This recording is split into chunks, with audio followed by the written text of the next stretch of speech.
જરા વિચારો તો, આ વીકેન્ડ માટે રીવાન શાની રાહ જોઈ રહ્યો છે? નાનકડા રીવાન માટે વીકેન્ડ ખૂબ જ ખાસ હોય છે, કારણ કે આ દિવસે તે પોતાના પ્રેમાળ નાનાજી અને નાનીજીને મળવા જાય છે. દરેક વીકેન્ડે રીવાન ખૂબ જ ઉત્સાહથી નાનાજી અને નાનીજીના ઘેર જવાની રાહ જુએ છે. અને જેમ જ તે તેમના ઘેર પહોંચે છે, રીવાન ખુશીથી દોડતો તેમના તરફ જાય છે.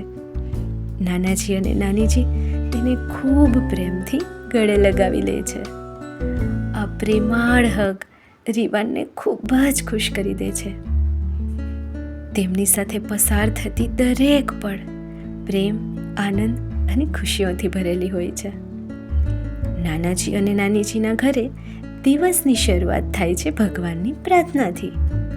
બધા મળીને ભગવાનની ભક્તિપૂર્વક પૂજા અને આરતી કરે છે તથા ભગવાનનો આભાર માને છે.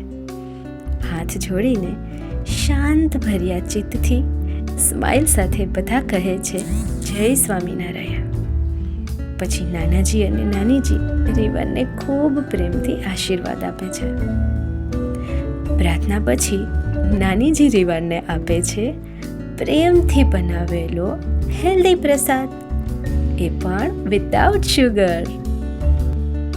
અને આ સમય નાનીજીને સૌથી વધુ ગમતો હોય છે, કારણ કે આ સમય છે રીવાન સાથે રમવાનો અને નવી નવી બાબતો શીખવાનો.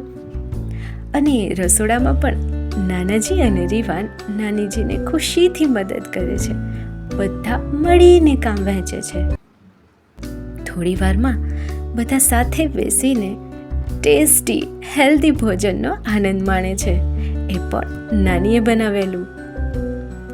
રીવાન નાનાજી અને નાનીજીને ઘરના નાના નાના કામોમાં પણ મદદ કરે છે, કારણ કે મદદ કરવી એ રીવાનને ખૂબ જ ગમે છે. રીવાનને તબલા વગાડવું, ભજન બોલવું અને ધૂન ગાવું ખૂબ જ ગમે છે. અને જ્યારે રીવાન ધૂન બોલે છે, તબલા વગાડે છે, ત્યારે નાનાજી અને નાનીજી તેને પ્રાઉડલી સ્માઇલ સાથે જોઈ રહ્યા હોય છે.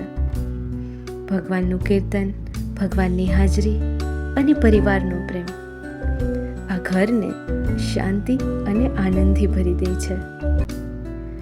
અને જ્યારે વીકેન્ડ ધીમે ધીમે પૂરો થવા આવે છે ને, રીવાન પોતાના નાના અને નાનીને સ્ટ્રોંગ હગ આપે છે, કારણ કે તેને ખબર છે તે જ્યાં પણ જશે નાનાજી અને નાનીજીનો પ્રેમ, તેમના આશીર્વાદ અને સુંદર યાદો હંમેશા તેના હૃદયમાં રહેશે.